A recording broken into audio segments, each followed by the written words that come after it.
Hi, Sandra Duran Wilson here, and welcome back to Mixed Media Soul Sparks.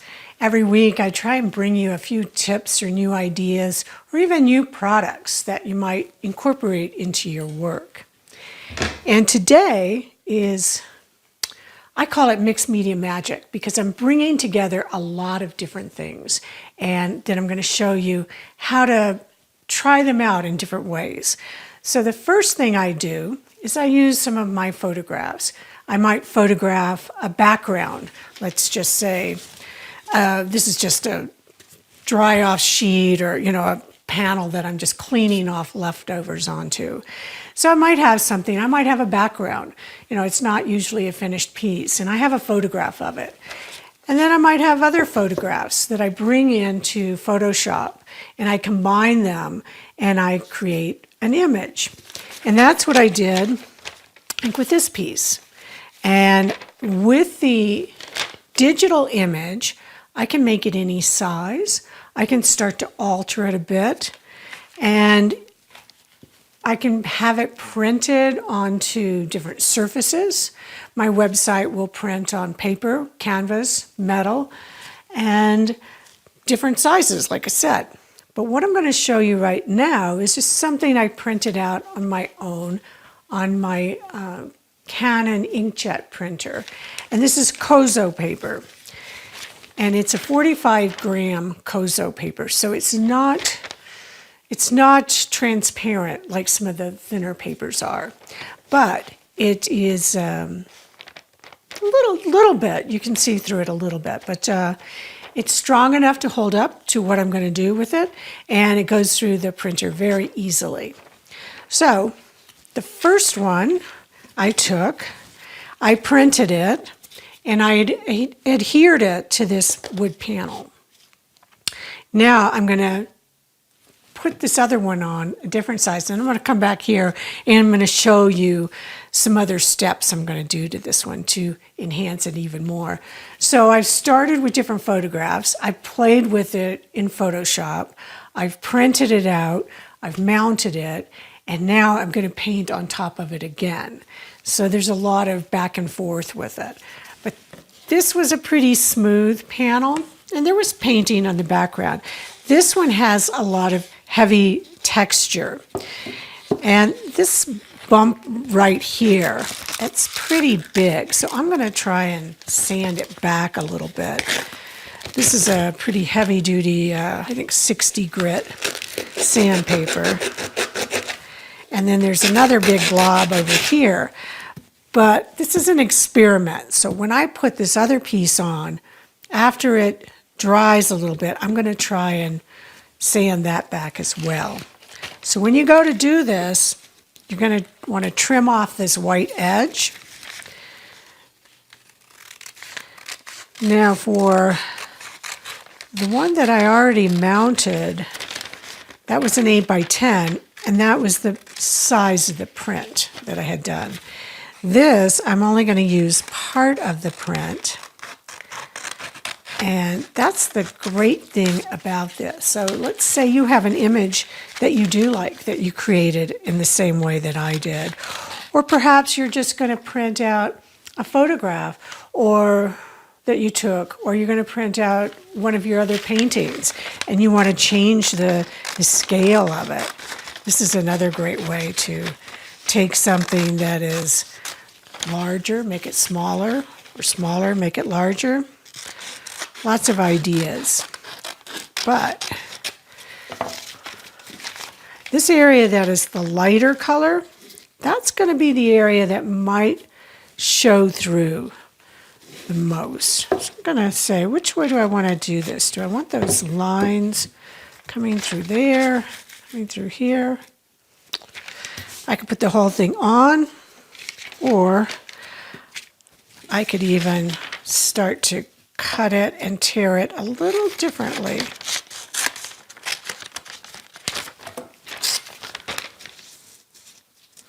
So let me just show you the products that I use. For this, I'm going to be using gloss medium. Now, it's got to be fairly fluid. You don't want to use a gel. You want to use something that's liquidy. Nice technical term, liquidy. And always save this extra piece because that can go into something else. And I can see that this is not exactly square, but I'm going to just cut some of this out.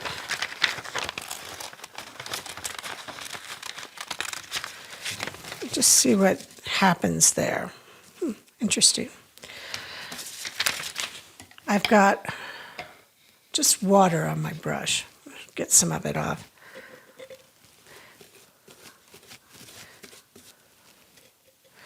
Put a good amount on here.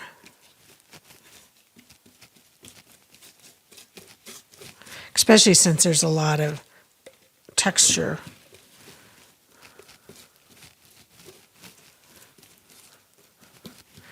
And then before I put this on, I'm going to spray this with some water.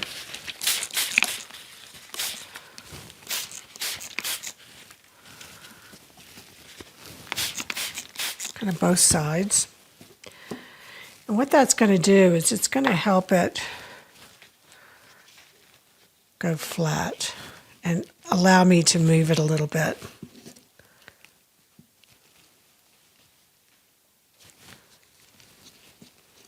Gives me a little working time.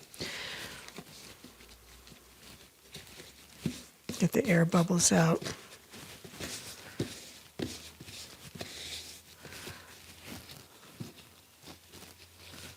Oops, tore it.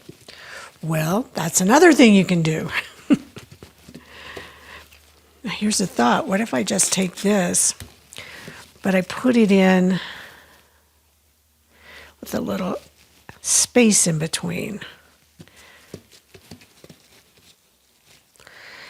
I think I sprayed a little too much water. On that one, I didn't spray it as much. But I like what's happening here with the tears. And that was my original intention when this dried, was to really start to tear it and let some of that texture come through. So that's what I'm going to do with this one, is I'm going to go with what it's wanting to do already. Just use my brush to press it down into that texture.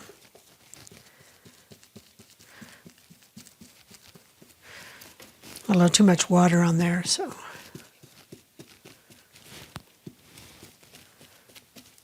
You know, that's the thing about doing mixed media, is you want to learn to embrace the accidents instead of going, oh no, I ruined it. It's like, oh, what a great opportunity to try something different. And I don't think I would have been able to really press it down into these textures unless I got it that wet and let it tear.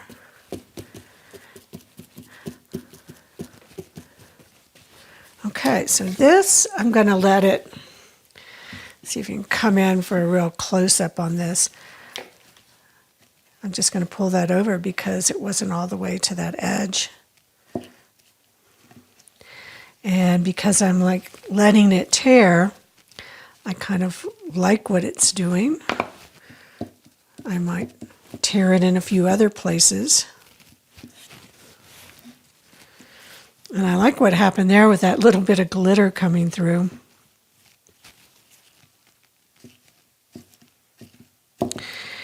And this is going to have to dry before I can go to the next layer. But I have this one, and it's already dry. So I'll show you what I'm going to do next. But it's like really very different pieces, you know, that you can get from the same work.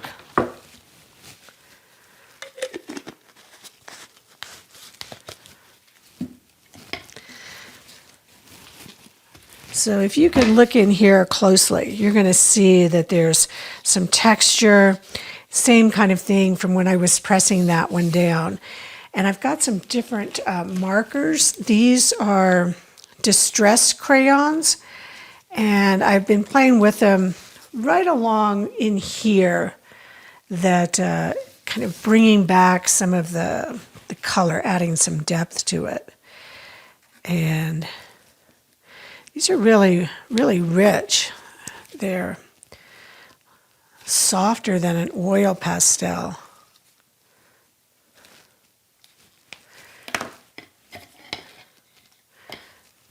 If you bring a little water into them, it kind of blends them.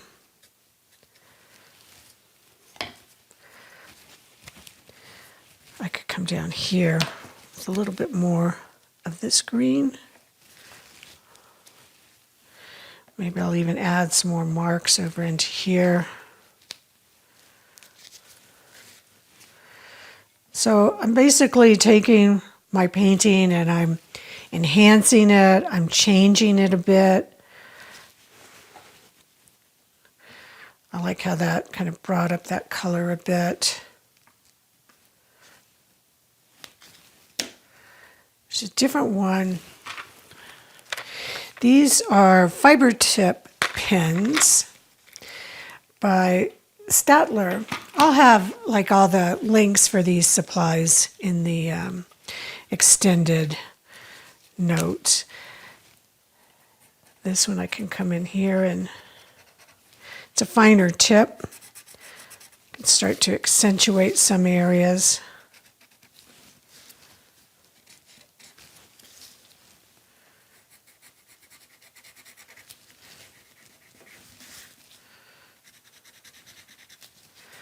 I mean, we can just play with this all day, which I might later, but oh, I had another, here it is, this one. I wanted to use this to start to really accentuate some of this line in here.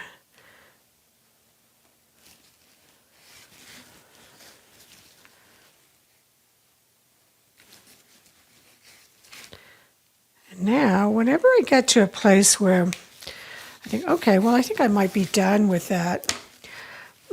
I always say, oh, maybe I can add something else. This is another little product of a kind of a cream. This one's a gold. I can rehydrate it with a bit of water. It's Metallic Luster Creams by Deco Art. And it just kind of sits up on the surface of the texture. I just love how it kind of just accentuates that fiber of the paper. So rather than just letting this piece be, I'm adding more layers to it.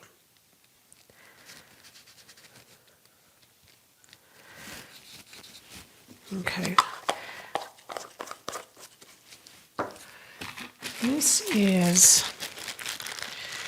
These are a lot of fun. These little, they're called outliners. So they have these are metal, this one's copper. And you can make little dots with it, and it'll stay raised up.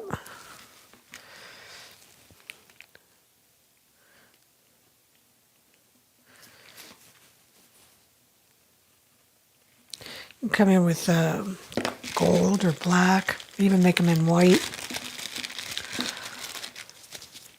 I'll add a little gold over in here.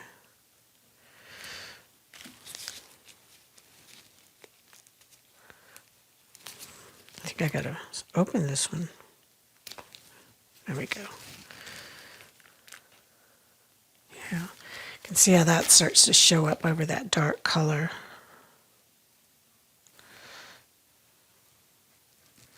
You can actually kind of write with these. And if I don't want it raised up, I could smear it back.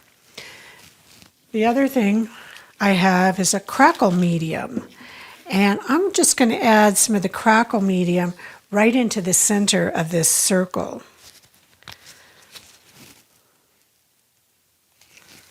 Let me just get a dry brush. And if I put it on thin, it's going to create like just a super fine crackle, like if it was an aged patina. But I'm going to put it on a little thicker. We won't be able to see it in the video right now, but I will finish this piece and add it to the end of the video where you'll be able to see what that patina looks like. Not patina, wrong word, the finish. A little bit of the crackle. So, we'll see how that turns out. Maybe I'll put a little bit more just to make it a little thicker.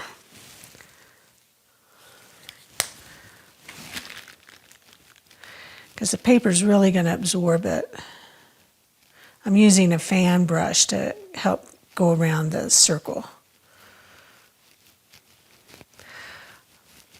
Okay, so I'll continue to work on this one after this dries, and I'll show you the finished piece. But I think this is just a really wonderful way to take artwork that you might already have and take it to another level. I'll show you what I do with the other one where I used a portion of it, and maybe I'll even add this into something else. So thanks for joining me this week, and as always, post your work on the Creative Awakening Facebook group, and to keep up to date with what's going on with me, be sure you sign up for my newsletter from my website. And there are lots of changes, lots of new things happening, new directions. So sign up for the newsletter and you'll be in the loop. Okay, until next time, have fun creating.